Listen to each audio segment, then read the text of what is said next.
अस्सलाम नाज़रीन की नई वीडियो के साथ अनुलाब्दीन आपके खिदमत में हाजिर है। आज आपको बताएंगे कुछ अहम इंकशाफात का जो शुएब अख्तर कर रहे हैं। जी हाँ, मुसलसल शुएब अख्तर कुछ ना कुछ इंकशाफात करते रहते हैं। उनकी ट्वीट्स बड़ी मुख्तलिफ होती हैं, उनकी वीडियोज़ बड़ी मुख्तलिफ होती हैं और कुछ यूनिक किस्म के आइडियाज़ और चीज़ों के साथ वो सामने आते हैं। अब उन्होंने कोई दो इंकशाफात किए। एक तो उन्होंने कहा जी कि सचिन तेंदुलकर को उन्होंने जानबूझकर बॉल मारी थी। 2001 में उन्होंने जानबूझकर सचिन तेंदुलकर को बॉल मारी थी। इससे पहले हमने देखा कि तमाम जो बॉलर्स हैं वो कोशिश करते हैं कि विकेट्स लें और जो है वो ड्राएं सही, लेकिन बॉल मारने वाला चक्कर जो है, ये शुएब अख्तर ने बताया कि वो खुद चाहते थे कि मैं बॉल मारूं और उन्होंने मारी भी सचिन तेंदुलकर को। उस पर तफसीलन बात करते हैं। उसके साथ साथ उन्होंने कहा जी कि मैं जब 2004 का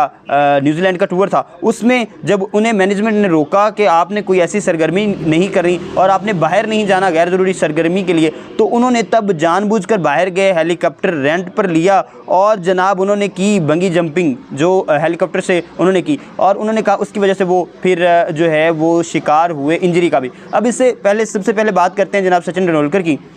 और 2001 की सीरीज़ हुई और सचिन तेंदुलकर पर बॉलिंग करवाते शुएब अख्तर और शुएब अख्तर ने कहा कि मैं जानबूझकर बाउंसर्स कर रहा था। हालांकि इंजमामुल हक जो कप्तान थे पाकिस्तान के, उन्होंने उन्हें कहा भी कि आप ऑफ द विकेट बॉल करवाएं और वहाँ पे मुसलसल करवाते रहें ताकि जो है वो एजेस दें सचिन तेंदुलकर। लेकिन उन्होंने कहा कि मैं खुद जो है वो दानिस्ता तौर पर चाहता था कि मैं शुएब अख्तर जो सचिन तेंदुलकर हैं उनको हिट करूँ और वो कहते हैं कि मैं उसमें कामयाब भी हुआ। हमने देखा कि वो एक सचिन तेंदुलकर को हेलमेट पर बॉल लगा भी उनको बाउंसर, और उन्होंने कहा मैं कामयाब हुआ और मैं ये समझ रहा था कि मेरा मकसद पूरा हो गया, यानी जो उन्होंने हिट करनी थी वो कर चुके थे। लेकिन बाद में उन्होंने कहा जब मैंने वीडियो देखी तो मुझे पता चला कि सचिन तेंदुलकर जो है वो उन्होंने अपना सर बचा लिया था किसी तरह से, यानी जो तब उन्हें ऑन द फील्ड तो लग रहा था कि शायद वो अपने मकसद में कामयाब हो गए, लेकिन ऑफ द फील्ड जब उन्होंने वीडियो देखी तो उन्हें पता चला, क्योंकि सचिन तेंदुलकर बड़े बल्लेबाज थे, उन्हें आइडिया था और शुएब अख्तर की शायद साइकी को भी समझ गए थे वो कि शायद हिट करना चाह रहे हैं और इस वजह से उन्होंने बचने का तरीका देखा होगा और उन्होंने हालांकि एक बॉल लगने के बावजूद जो है उन्होंने खुद को सेव कर लिया। और शुएब अख्तर ने बताया कि ये उन्होंने दानिस्ता तौर पर किया, यानी जो है उन्होंने कहा कि मैं खुद इस चीज़ का एतराफ़ कर रहा हूँ इतने सालों बाद कि मैंने खुद जानबूझकर हिट की थी सचिन तेंदुलकर को वो बॉल, और वो बॉल लगी भी सचिन तेंदुलकर को। उसके बाद जनाब उन्होंने कहा है कि मैं जब न्यूजीलैंड का टूर था 2004 का, पाकिस्तान का और न्यूजीलैंड का, और वहाँ पे उन्होंने कहा कि मैं क्योंकि एक ऐसा बॉलर था जिसको 5 में से 3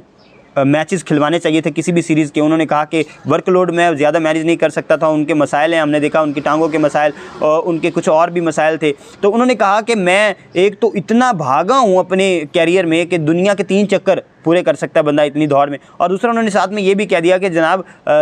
मुझे कुछ मसाइल मेरे खुद के भी थे, यानी वो खुद भी जानबूझ के शायद चीज़ें जो है वो ख़राब करते थे और मैनेजमेंट जो है उनको अगर रोकती थी तो वो उसके बावजूद भी निकल जाते थे कुछ चीज़ों। जैसे उन्होंने बंगी जंपिंग की भी बात की और उन्होंने कहा कि हेलीकॉप्टर मैंने लिया रेंट पर, मुझे मैनेजमेंट ने सख्ती से मना किया था कि आपने इस जो सीरीज़ है इसमें कोई भी ऐसी हरकत नहीं करनी जिससे आप अनफिट हों और ये जो टूर है वो मुतासर हो आपके लिए और टीम के लिए भी, क्योंकि बड़ा अहम और कलीदी किरदार रहा है हमेशा से शुएब अख्तर का जब वो मौजूद होते थे। तो उन्होंने कहा कि उन्होंने रोका लेकिन वो खुद गए और हेलीकॉप्टर रेंट पर लिया किसी तरह से और जो है वहाँ पे जनाब बंगी जंपिंग की और उसके बाद क्या हुआ, वो हो गए जनाब अनफिट और उन्हें फिर मज़ीद रेस्ट करना पड़ी। तो ये कुछ इंकशाफात हैं जो शुएब अख्तर कर रहे हैं खुद से, अब खुद बता रहे हैं। तब तो वो शायद इस चीज़ से मुकरते होंगे और इन चीज़ों सारी से, लेकिन अब उन्होंने बताया कि इस तरह के मसाइल वो खुद जो है वो खुद भी कुछ चीज़ें जो है वो क्रिएट करते थे खुद के लिए। इसके साथ दीजिए इजाज़त, अल्लाह हाफ़िज़।